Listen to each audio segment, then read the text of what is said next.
यदि आप ज़िंदगी में कामयाब होना चाहते हो तो सबसे पहले आपको ये जानना है कि ज़िंदगी के जिस मोड़ पर इस वक्त खड़ा हूँ, क्या मेरा जीवन यहीं तक सीमित है?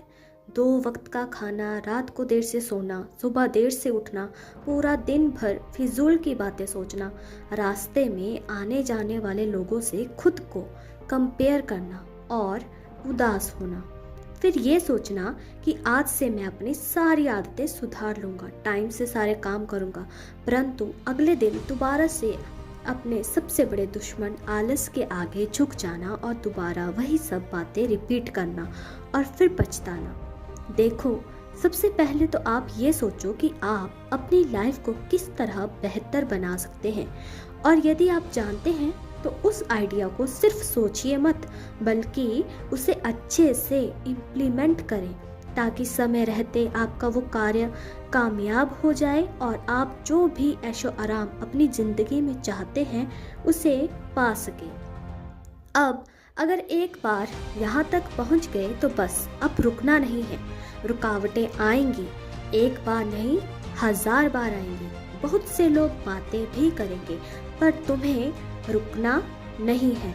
और जब ज़्यादा रुकावटें आए तो समझ आना कि बस अब थोड़ा और काम करना है और मंजिल तक पहुंचना है। उदाहरण के लिए, एक व्यक्ति जो कहीं काम करता है, आज थोड़ा बीमार भी है, परंतु तब भी काम पर आया है। उसने छुट्टी नहीं ली, मौसम भी खराब है। अब बस जैसे ही छुट्टी होने वाली थी काम से, वो बहुत खुश हुआ कि अब घर जाकर थोड़ा आराम करूंगा। उतने में बूंदाबांदी शुरू हो गई। उसके मन में कई विचार आए कि आज ही ये सब होना था, मैं कितना बीमार हूँ फिर भी काम पर आया। आज ऊपर से मीटिंग बहुत लंबी चली, मेरे पास गाड़ी तो छोड़ो, छाता तक नहीं है। सब चले गए। उतने में उसके बॉस ने कहा, अरे अभी बारिश तेज नहीं है, आप भी चले जाओ। तो उसने सोचा बॉस कह तो सही रहे हैं, और वो चल पड़ा। अब बारिश धीरे धीरे कर बढ़ने लगी और वो भी अपनी बस तक पहुंचने वाला था, लेकिन अब तेज तूफान और भयानक बारिश लग गई। अब वो पूरा गीला हो चुका था तो उसे उस बारिश का इतना असर नहीं हुआ। वह फटाफट बस में बैठकर पहुंच गया तो उसे देख उसकी पत्नी भागकर दरवाजे तक आई।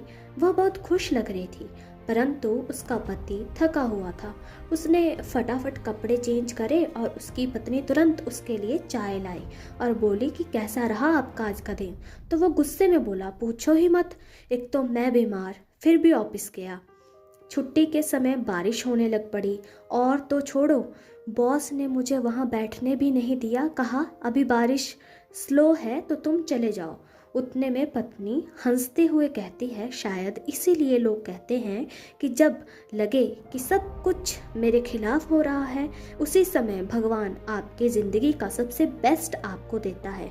हाँ, माना व्यक्ति को कष्ट जरूर होता है, जैसे कि आपको हुआ। उसके पति ने हैरानी से पूछा, हुआ क्या?